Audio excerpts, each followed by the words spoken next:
आणि आमचं कसं ना, आमचं तालुका केस तालुक्यात राहते मी. बरं. आणि केस तालुक्यात एवढे बऱ्याचदा असं गाड्या वगैरे काहीच नाही आणि घरची परिस्थिती प्रतिकूल आहे आमच्या आई-बाबांची पण. त्यांच्याकडं गाड्या वगैरे असल्या काहीच गोष्टी नाहीयेत. हं. आणि मग त्यावेळेला रात्रीचं माझ्या पोटात दुखत होतं आणि दुखत असताना 9 महिने मी खूप कसरतीचे काढले होते. कलरच्या सोनोग्राफ्या असायच्या दर महिन्याला सगळा आणि सगळा आईवर खर्च लोटला होता मिस्टरांनी हं. माझ्या. मग आईने आईच्या पद्धतीने मला तांब्या पण इकडचा आहे तिकडं करून देत नव्हती. पण परिस्थिती कशी की थोडीशी आईची परिस्थिती असल्यामुळे तिच्या तिच्या पद्धतीने ती मला सांभाळायची. रात्रीचं पोट दुखल्याच्या नंतर मला अ, मी फोन केला माझ्या मिस्टरांना. ते गावातच होते, की त्यांना सांगितलं होतं, की माझं डिलिव्हरी व्हायच्या दिवशी तुम्ही कुठेच म्हणजे हलू नका 1 महिना नाही का. किंवा तुम्हाला जरी राहायचं असलं तरी राहा तुम्ही 15 दिवस कुठेही इकडं-तिकडं फिरा.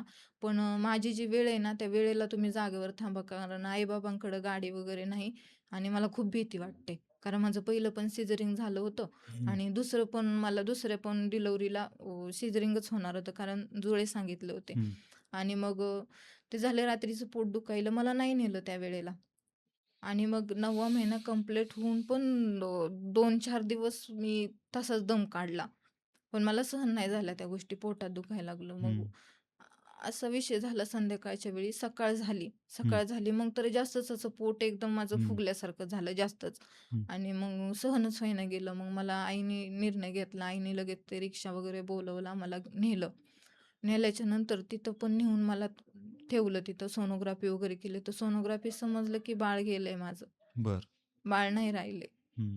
पण त्या गोष्टी मला त्यावेळेला सांगितल्या नाहीत. हं. आणि मग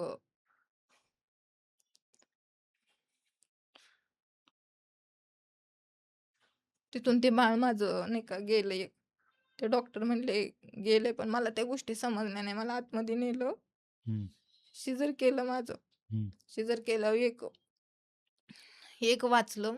ते पण मला 4 दिवस मी त्यांचे चेहरे नाहीत पाहिले दोघांचे ते. मी म्हटलं, "काय झालंय मला?" हं. तर काय झालंय म्हटल्यानंतर म्हटले, "मुलगा आणि मुलगी झाली."